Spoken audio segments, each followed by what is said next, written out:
Hi, I am Raj Kamona, Assistant Professor of Medicine at McMaster University, and this is Brendan Flowers.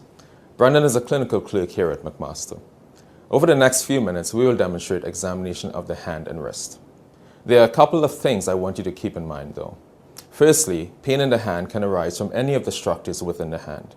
A good history will help guide your physical examination, and you should also allow the patient to localize the site of pain. Secondly, pain in the hand may actually be referred from any of the structures above, including the elbow, shoulder, and cervical spine. Depending on the clinical scenario, you may be required to do a physical examination of these areas and perform a neurological examination of the entire upper limb.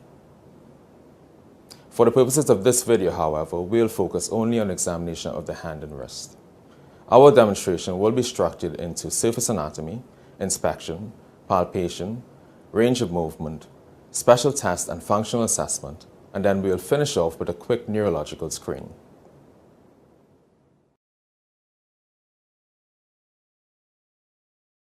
Let us look at some surface anatomy. We'll begin on the volar aspect of the hand. Remember that the wrist is composed of 2 rows of carpal bones with 4 bones in each row. The bony prominence in this area is the pisiform. Just distal and radial to that, you will find the hook of the hamate. Opposite to those structures, you'll find the scaphoid tubercle, and just distal, the crest of the trapezium. The flexor retinaculum traverses these structures and forms the roof of the carpal tunnel. This is also known as the transverse carpal ligament. The long flexor tendons, including the flexor digitorum superficialis and flexor digitorum profundus, fan out within the palm. These tendons are enveloped by the common flexor tendon sheath. You can also find here the flexor pollicis longus tendon and sheath. All of these tendons travel through the carpal tunnel together with the median nerve. Impingement of the median nerve can cause carpal tunnel syndrome. The extensor retinaculum traverses the dorsum of the wrist. The extensor tendons pass under this retinaculum in 6 extensor compartments. The most radial compartment is occupied by the abductor pollicis longus tendon and the extensor pollicis brevis tendon. Swelling and tenderness in this area is consistent with de Quervain's tenosynovitis. Across from these, you would find the extensor pollicis longus tendon, which is responsible for extending the thumb.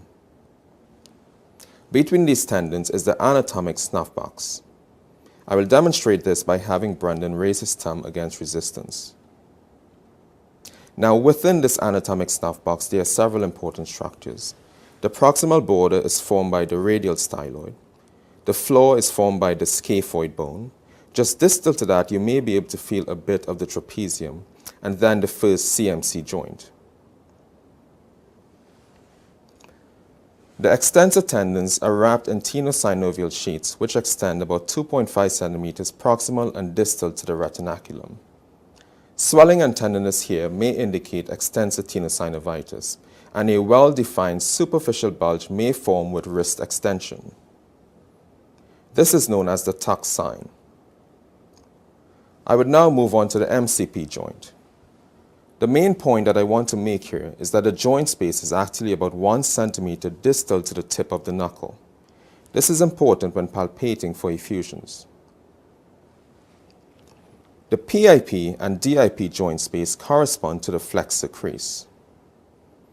Again, you should take note of this when palpating for effusions.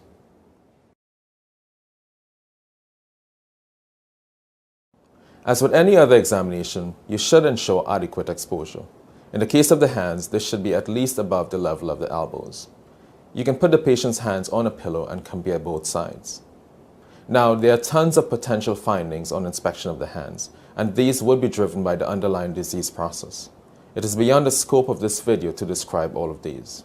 In general, though, you should take note of any swelling or erythema, particularly around the joints. Also, take note of any wasting of the muscles, such as the interossei, the thenar eminence, and the hypothenar eminence. Wasting of the thenar eminence can occur in carpal tunnel syndrome.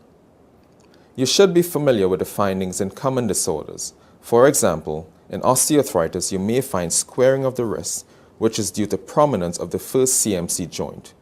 This is caused by osteophytes at that area.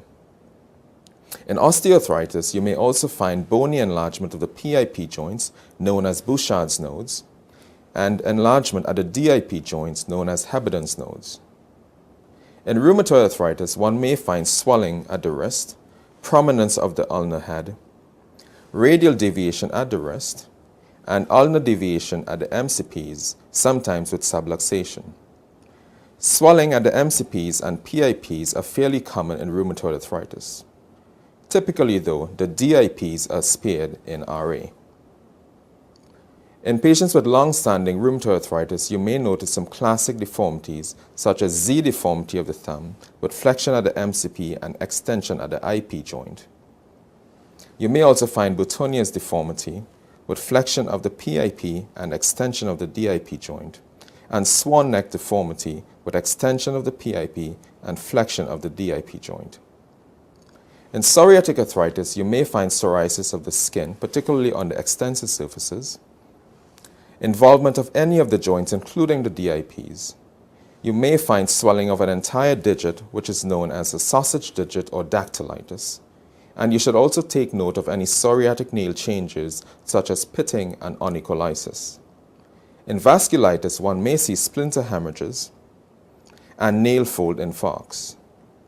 Look on the palmar aspect for Dupuytren's contracture. This is caused by thickening and puckering of the palmar fascia.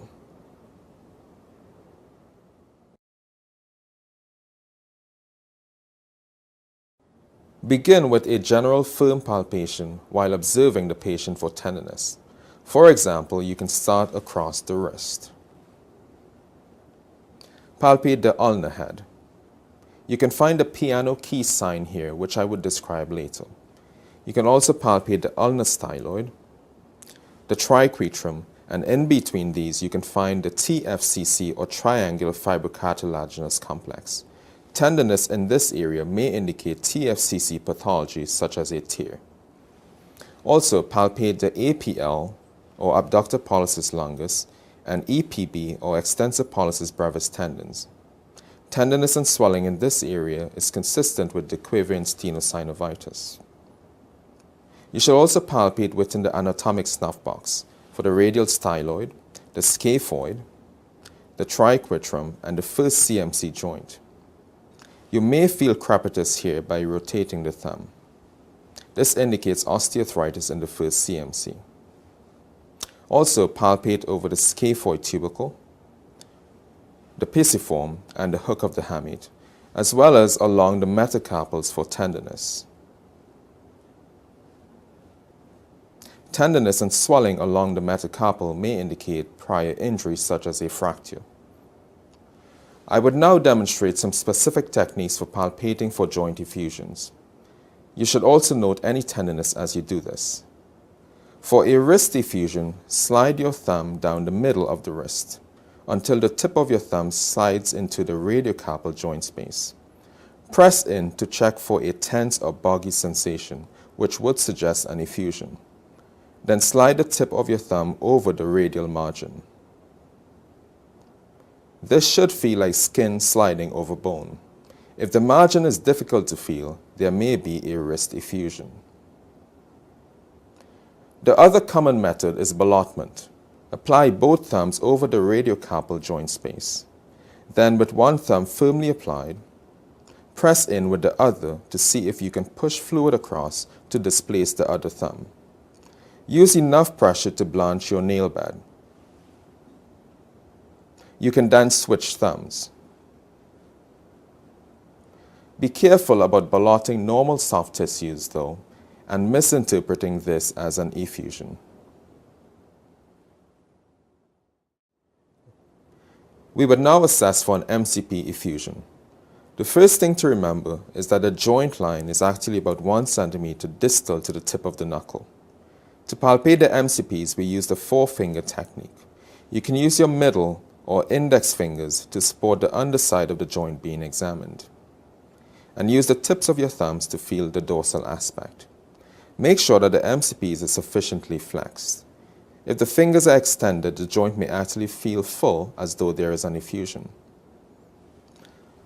With your thumbs in this position, there are a couple of techniques. First, you can apply firm pressure with both thumbs, enough to blanch your nail beds. Then roll your thumbs over and in and out of the joint. You should be able to feel the joint space pretty well. It should feel like skin sliding over bone. If the joint feels full or indistinct, this suggests an effusion or synovitis. The next technique is ballottement. With one thumb firmly applied, press in with the other to see if you can push fluid across to displace the other thumb. Again, use enough pressure to blanch your nail bed, and use your fingertips rather than the pad of your fingers. You can then switch thumbs.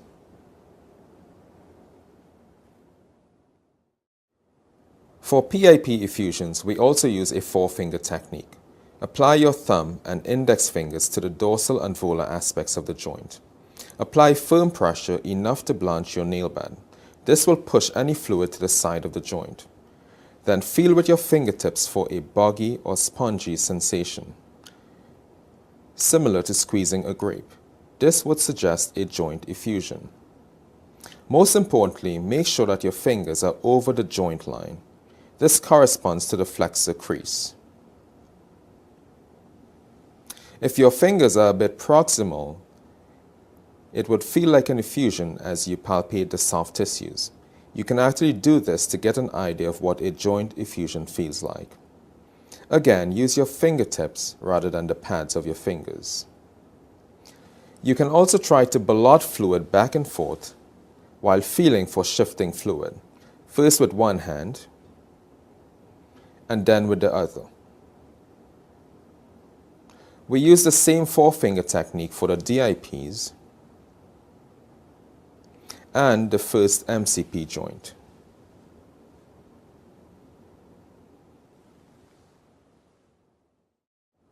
Don't forget to check for flexor tenosynovitis. This is a common cause of pain in the hand. Palpate for tenderness, swelling, thickening, or nodules along each of the flexor tendons.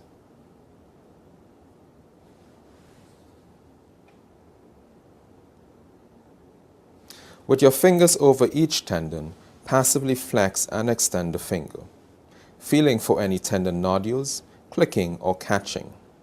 This can be found with a trigger finger.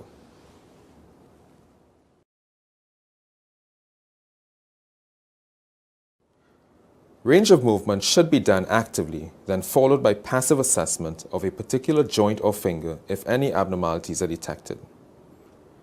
As a quick screen, have the patient make a fist with the thumbs out, then extend all the fingers. To assess the PIPs and DIPs, have the patient tuck the fingers in. Normal flexion at the DIPs is about 50 to 80 degrees, and at the PIPs, it's about 100 to 120 degrees. Next, assess movement at the MCPs. Normal extension is about 10 to 20 degrees, and flexion 90 to 100 degrees. To assess movement at the first MCP, stabilize the first metacarpal. Normal flexion is about 50 to 70 degrees, and extension 10 to 30 degrees. The first CMC joint is a highly mobile joint, which allows 40 to 50 degrees of flexion, extension, and 40 to 70 degrees of abduction, adduction, and also allows circumduction. Then, ask the patient to abduct and adduct the fingers. We will then assess movement at the wrist joints. Normal flexion is about 70 to 90 degrees, and extension is also about 70 to 90 degrees. You should also check radial deviation and ulnar deviation, as well as supination and pronation. The wrist joint also allows circumduction.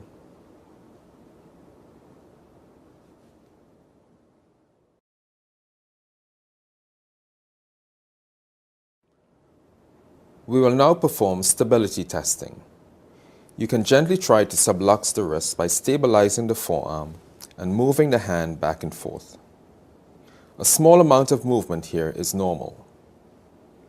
Check for a piano key sign by pressing down on the ulnar head. If this is very mobile, it would depress and come back up like a piano key. This indicates disruption of the radio-ulnar ligament, as can be found in rheumatoid arthritis.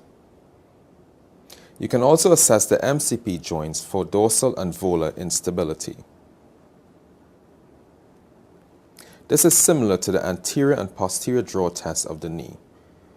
A small amount of movement is again normal. Next, assess the collateral ligaments at the MCPs.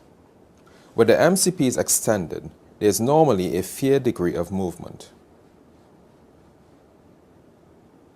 With the MCPs flexed, however, the collaterals become taut and there is little or no movement. Excessive movement in this position would indicate a torn or lax collateral ligament. You can also do collateral testing at the PIPs and DIPs.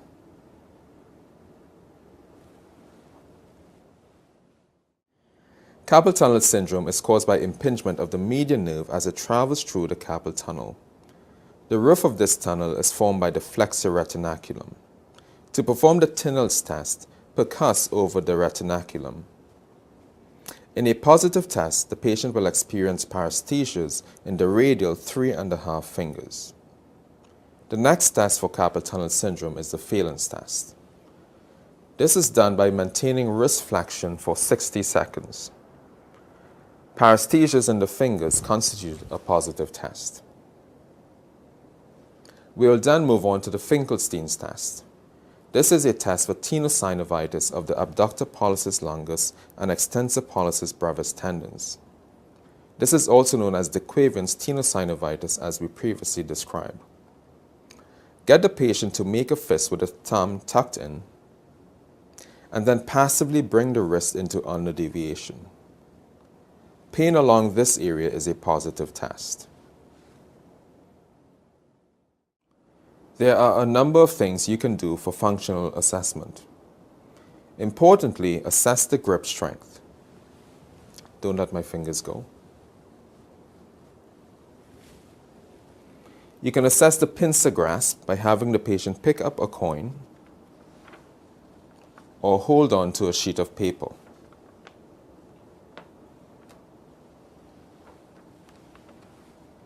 Another useful test is the key grip. Have the patient grasp and turn a key. A good test of dexterity is to have the patient do up a set of buttons, and you can also have the patient write a few words.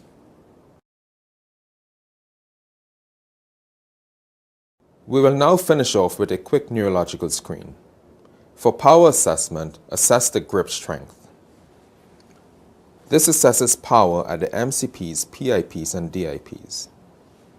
Assess the finger extensors across the MCPs. Don't let me push your fingers down.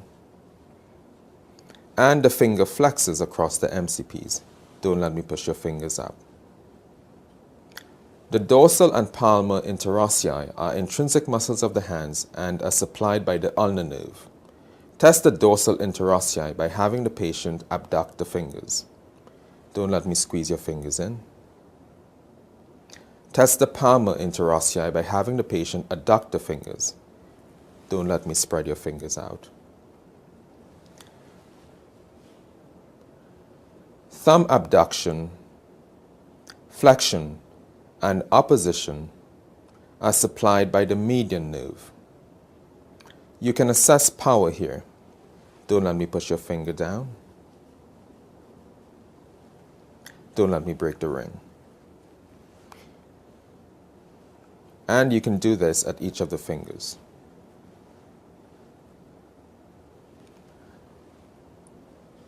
Wrist flexion is also supplied by the median nerve. Stabilize the forearm and then try to push the hand up. Don't let me push your hand up. Wrist extension is supplied by the radial nerve. Don't let me push your hand down.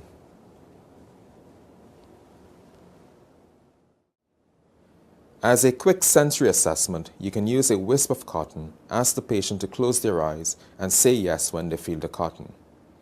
A few things to remember. The median nerve supplies the radial 3.5 fingers, as well as the dorsal tips of these fingers. The ulnar nerve supplies the ulnar 1.5 fingers on the palmar aspect, as well as the dorsal aspect. And the radial nerve supplies the rest of the hand. You can test the median nerve via the volar aspect of the index finger, and the ulnar nerve via the volar aspect of the little finger. The radial nerve can be tested just around the first web space. You can test the C6 dermatome at the tip of the thumb, the C7 dermatome at the tip of the middle finger, and the C8 dermatome at the tip of the little finger. We hope that this video was useful to you. Thank you for watching. I am Raj Kamona, Assistant Professor of Medicine at McMaster University, and this is Brendan Flowers. Thank you.